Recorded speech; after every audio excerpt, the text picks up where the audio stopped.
మనకిష్టమైన వాళ్ళ ప్రమాదంలో ఉన్నప్పుడే ప్యానిక్ అవుతాం. స్ట్రైట్గా ఆలోచించాం,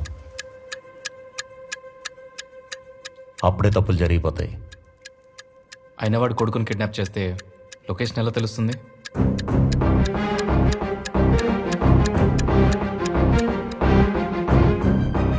రేయ్, నీ ప్లాన్ నాకు అర్థమైంది. వాడి కొడుకును కిడ్నాప్ చేసి 2,000 కోట్లు ఇమ్మని వాడిని అడుగుదాం, అంతేగా?